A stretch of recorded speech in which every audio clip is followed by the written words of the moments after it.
Kitchen tips number 1. पुरी, भाजी किंवा कोणताही पदार्थ तळण्यापूर्वी तेल चांगले गरम करूनच मग त्यात तो पदार्थ सोडावा. तेल चांगले गरम नसेल तर तो पदार्थ खूप तेल घेतो. नंबर 2.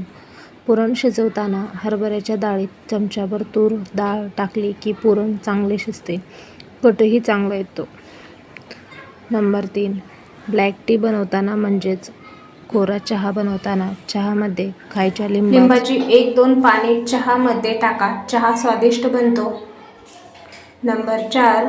किचन ओटा पुसल्यानंतर कपड्यांचा कुंभट वास येतो. अशा वेळेस ते कपडे गरम पाण्यामध्ये लिंबाचा रस आणि निरमा पावडर टाकून काही मिनिटे भिजत ठेवा. नंतर ते कपडे धुवून टाका. लिंबामुळे कपड्यांचा खराब वास कमी होतो.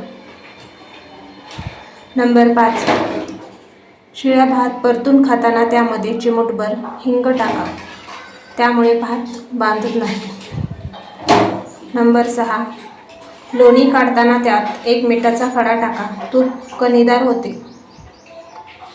नंबर 7.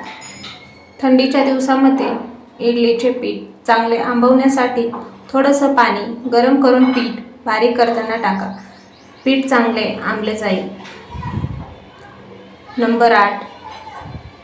कोबी शिजवताना त्यामध्ये व्हिनेगर किंवा लिंबाचे 2 ते 3 थेंब टाका, कोबी चवदार लागेल. नंबर 9.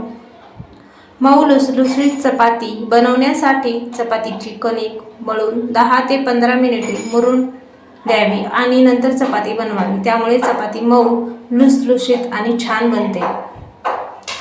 नंबर 10. स्वयंपाकघर नेहमी स्वच्छ असावे. किचन ओटा, शेगडी, ओव्हन नीट व व्यवस्थित स्वच्छ करा, ज्यामुळे किचनमध्ये झुरळं किंवा कीटक होणार नाहीत. नंबर 11. दुधावर जाडसर साय हवी असेल तर दुधाच्या भांड्यावर पांढरा कपडा बांधून दुधाचे भांडे फ्रीजमध्ये ठेवावे, जाडसर साय येते. नंबर 12. पुऱ्या कमी तेलकट व्हाव्यात, पुरीला रंग यावा, पुरी टम फुगावी यासाठी पुरीची कणिक मळताना त्यामध्ये 1 चमचा साखर टाकावी, जेणेकरून पुऱ्या एकदम छान होतील. नंबर 16.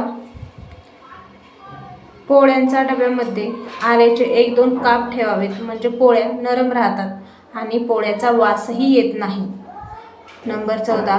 भेंडीची भाजी बनवताना त्यामध्ये थोडासा लिंबाचा रस घालावा, म्हणजे भेंडीची भाजी चिकट होत नाही, चवीलाही छान अगदी टेस्टी लागते.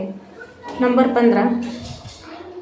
कोशिंबीर बनवल्यानंतर लगेचच त्यामध्ये मीठ घालू नये, खाण्याच्या वेळी मीठ घालावे, म्हणजे कोशिंबीरला पाणी सुटत नाही. नंबर 16.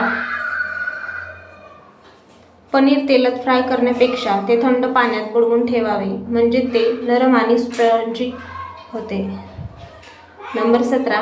पनीर बनवताना निघालेले पाणी टाकून न देता ते पाणी चपाती किंवा पराठे यांची कणिक मळताना वापरावे, त्यामुळे चपाती किंवा पराठे जास्त टेस्टी आणि मऊ छान लुसलुशीत होतात. नंबर 18.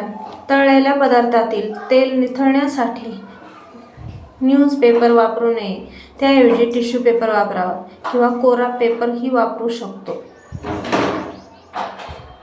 नंबर 19. फोडणी करताना तेल चांगले गरम झाल्यावरच जिरे, मोहरी टाकावी, म्हणजे फोडणी छान बसते. नंबर 20. भजी बनवताना त्यात थोडे तांदळाचे पीठ टाकावे, यामुळे भजी अधिक कुरकुरीत होतात आणि छान लागतात. नंबर 21. तळण्याचे तेल लवकर जळू नये यासाठी तेलात थोडेसे मीठ टाकावे. नंबर 22. भजी करताना बॅटरमध्ये थोडं गरम तेलाचे मोहन मिसळावे, भजी छान कुरकुरीत होतात. नंबर 23. तळलेले तेल पुन्हा वापरू नये. नंबर 24. भाजीची ग्रेव्ही चविष्ट होण्यासाठी तेलाऐवजी तुपाचा वापर करावा, भाजीची ग्रेव्ही छान चविष्ट तयार होते. नंबर 25. कोणत्याही ग्रेव्हीची चव वाढवण्यासाठी कांदे तळताना त्यामध्ये अर्धा चमचा साखर घालावी. साखर कॅरमलाइज होऊन ग्रेव्हीचा रंग आणि चव छान येते.